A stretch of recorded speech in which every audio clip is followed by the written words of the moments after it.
In Nigeria, we have Brigadier General Dele Olabode, who is joining us via Zoom. General Olabode is a veteran security expert, and he has also served as 2IC in the Air Corps Standby Force and at the Theater Command of Maiduguri. Well, thank you so much, General. If you can hear me, good morning. Thank you for joining us on Daybreak this morning.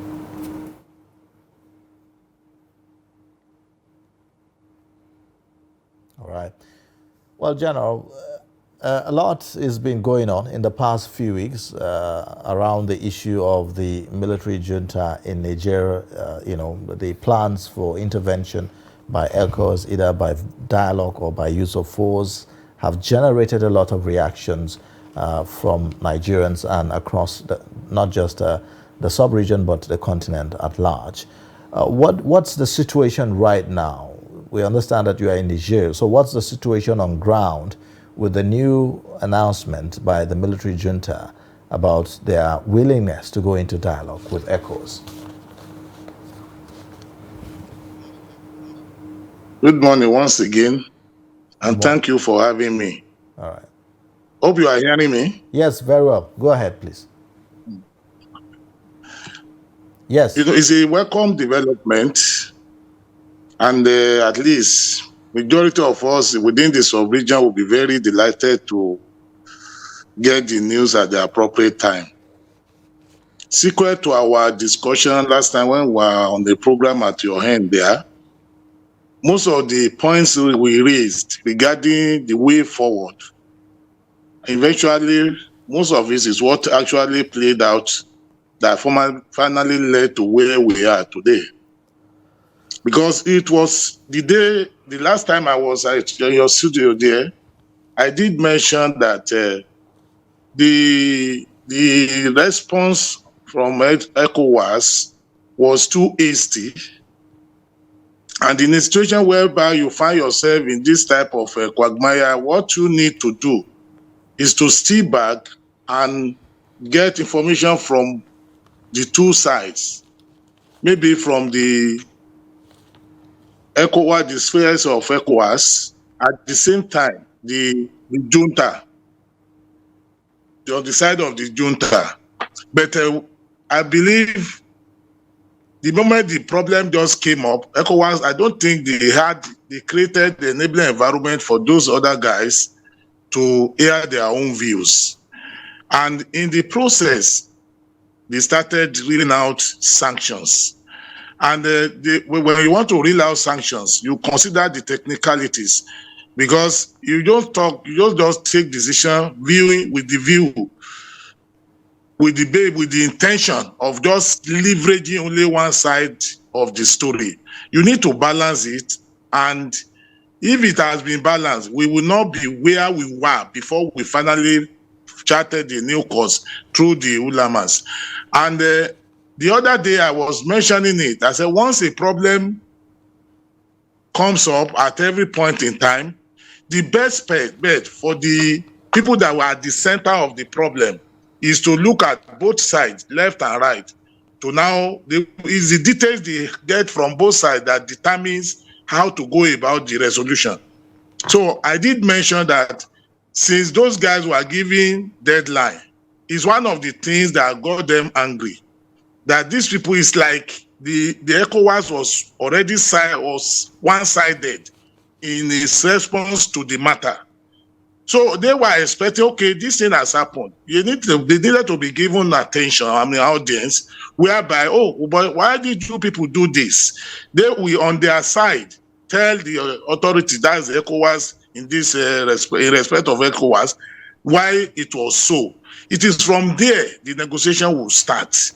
But when you start slamming sanctions, deny them of certain basic necessity of life, and the thing was we didn't look at it holistically. All right, because if it was viewed holistically, it will be revealing for us to know that the sanctions is not going to majorly affect those guys, the juntas themselves, but the entire citizenry of Niger will be the people that will be at the receiving end. All right, General So with Labode, where we are now, you said as much now, when you came on the show. the suggestion we made that day, was that they should work out modalities in getting a hybrid delegation. All right, General Labode, you said as much the last time you came on the show, and lots of experts on this issue have echoed the same position as yourself. But now we see the COUP is taking a different tone. We saw them, they apologized for not receiving the Abdulsalami delegation. They apologized for not receiving the Abdulsalami delegation. At the weekend, we saw that they allowed the doctor, Bazoum's doctor, to see him. And also, they also said now that they are ready for talks. As a military personnel yourself, in fact, a general, how do you read the position of the COUPists at this point? Is there a weakening of some sort, or how do you read it?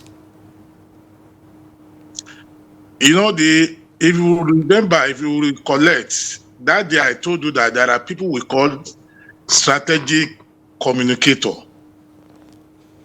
They know how to read in between the lines, and they know how to get people to understand why they should be in alliance with the general public.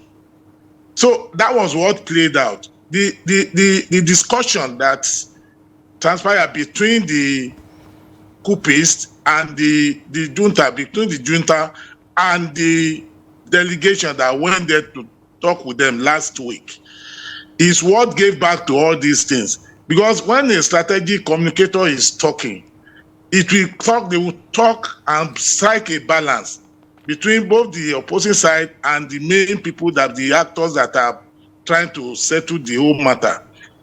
To me personally, let me tell you, it's not that they are scared. And I've always been saying it, there is no smoke without fire. If you look at it globally, when you analyze situations like this, those guys are not alone. So I want you to understand that one. So, okay, now presently, as we issue the issues of the cut off the light, you know what is happening now? Algeria has volunteered to give them light free of charge.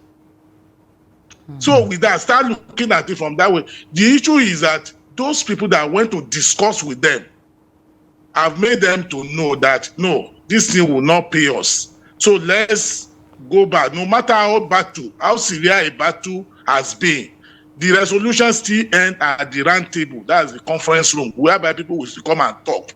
So it's one of the reasons those ulamas must have highlighted to them, for them to know it's not the short-run effect, but the long-run effect is what should be paramount to them.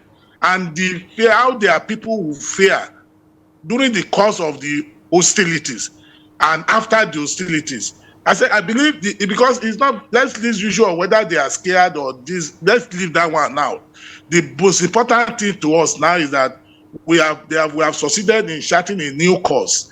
And the new course is, at the end of the day, will be no victor, no vanquish. But the most important is that how do we realign the Gay Republic now in accordance with the international best practices, whereby peace and development will reign and be sustainable. All right.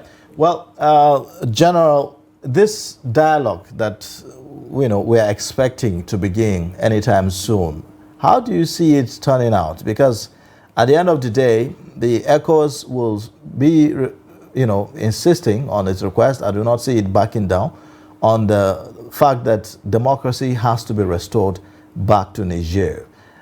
So what then plays out after that? If the democracy is restored, what do you think happens to the COUPists? What do you think will happen to the President Bazoum as head of government in Niger? Would he have that loyalty from within the ranks of the military, in the aftermath? What do you think is likely to play out? There is a problem on ground within the country already. So they will do a critical analysis of what is on ground, both the remote and immediate causes of the problem. Those are the things that will be diagnosed and analyzed. And it is after the analysis, it is then they will be able to draw inferences. It is the product of the drawn inferences that determines what will eventually happen. But to me personally, the way I'm seeing it, the problem is hanging, which most of the problem are not best known to even most of us that are external to Niger Republic. So it is when they sit down and they discuss that they hear from both sides. It is through that process that the way forward will reveal itself naturally. Because because the issue of restoring somebody now is neither here nor there. It is when they sit down, they now know. And because those people will have their demand, as ECOWAS, there is no way in a problem like this that you continue to be insisting. No. Everybody, it will get to a point that each of that side of the divide, they have to shift from their current positions for them to chart a unanimous course whereby peace will completely be restored back to that country. But the way I'm looking at it, at the end of the day, what I foresee coming is a transitional government. Okay, because, General, if you've been following this story, I believe, and you could see the mood on the streets, how some Nigerians, are in support of the coupists, as it were. So if ECOWAS is to insist that President Bazoum be restored back, what will be the reaction of members of the public? That's also something to consider. It's a complex situation. This time, when there is a problem like this, there is what they call domesticated resolution of conflicts. So if you don't use the basic elements required to tackle this kind of situations, the situation will continue to prolong itself. By the time they sit down, they will talk together. Okay. Nobody, when you want to resolve problems, there are some positions you will take prior to the convocation of that conference. But when you now enter the conference, there are so many things that are not revealed, that have not been revealed to you earlier before you go into the conference. In the course of the discussion and everything, so many things will be unfolding.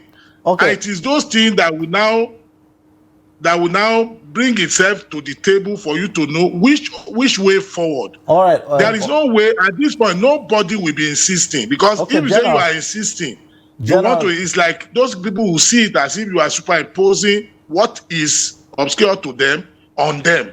Yes. But what would they want is that both of them will make their presentations. Okay. And the presentation is what they will now look at and review it. Okay, General, do you think that the solution will be proffered?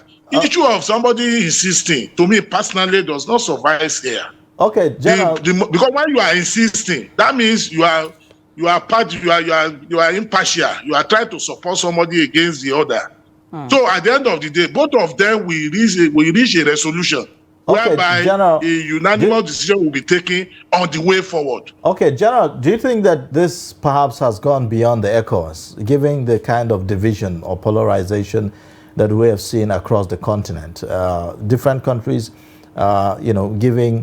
taking their position on the issue of Niger. We have those who are in support and we have those who are, against. So when you look at that, do you think that perhaps the AU should also be involved, because it's becoming a bigger issue than ECOWAS from what it seems?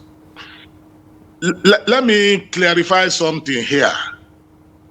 Even the issue of activating ECOWAS standby force and all whatnot, there is no, ECOWAS does not even have power to just move into Niger and say they want to go and remove those guys, because the onus lies on the United Nations Security Council. When the situation has degenerated to this level, but we thank God that is now taking a new course, ECOWAS will still seek for permission from the United Nations concerning this issue. But regarding the political diplomacy, they could still seek for support from other regional bodies like AU. Definitely, ECOWAS is a subset of the AU. So definitely they will work in alliance to make sure that the matter is resolved amicably without have any side effect on either of the parties involved. All right. But definitely international politics, definitely there must be interests. There must be interest. General. But you know what is making this thing to be at this frequency, on this frequency, is because of the action taken at the initial stage by the ECOWAS. All right, General. If they have told the line of engaging those guys before the sanction. All right, General. As you know, this issue has caused tension in Nigeria, especially in states and communities that are bordering Niger directly. We even saw a protest in Kano not long ago, just about 2 days ago, over the issue. This position of the COUPs now, do you think that it has helped to douse tension among people living in those areas? Definitely it will. You know, when you shut your door against the person that you're supposed to sit down together and discuss issue towards achieving a very sustainable resolutions. And now the road is open now for dialogue to continue. There is no way, implicitly, the tension will be doused. All right. Well, General, it's been an interesting conversation going on. Do you think that the ECOWAS is listening to some of the calls that is being made by some Nigerians? There are Nigerians that are, really urging ECOWAS to prioritize, the issue of dialogue. Do you think that ECOWAS is really walking the talk and listening? Yes, definitely. Because when you are planning for battle, you don't even know whether you are the one that will win or the opposite side will win. So nobody always like to draw his country or the sub-region into all these kind of kinetic operations, because there are so many avenues for you to do. Even with it, no matter what, UN will not just say, "Oh, go and attack." And another thing is that some country, there is what we call sovereignty of a nation. So the countries still have those things, and those are the things that will still come by the time they go to, because for the ECOWAS now, let's assume that they want to activate the standby force to go for that battle. When the thing get to the global body, that's the UN, it's going to be a different ball game entirely. But the way we do things here, I've always been saying it in so many fora that when issues comes up around us, we don't take it as a priority for us to read ourselves, to understudy and understand the entire sphere of that issue. But we start making so many pronunciations, and these are the kind of things that is even making Nigeria, majority of Nigerians are seeing it now, as if the battle is even their own personal battle. So it is those people that are making comment, "Oh, it will be this federal government." No, because this thing now, you see this onus is lying on Nigeria because the president is the chairman of ECOWAS and he has to take the lead. And there are technicalities. You could see that he had to seek for Senate approval for him to implement the resolutions. All right. Not for him to go and do this, for him to implement the resolutions. So in this regard, it's a very fragile issue. Okay, thank you. And if you don't take holistic approach to resolve it after exploring all the necessary avenue, it is then General, you can now be thinking otherwise. And for you to think otherwise is beyond their power, because they don't have the power to invade. Okay, thank you so much, Brigadier General Dele Olabode, security expert who joins us from Niger this morning. General Olabode. I'm in Abuja. I'm not in Niger. Oh, okay. Well, I beg your pardon. Thank you. You want to deploy me there as one of the team. All right. Well, thank you so much. General Olabode is a veteran, he's a security expert, and he's also served. He has also served as 2IC in the ECHO Standby Force. Thank you. We appreciate it. We look forward to having you again. I was a 2IC Logistic Battalion. All right.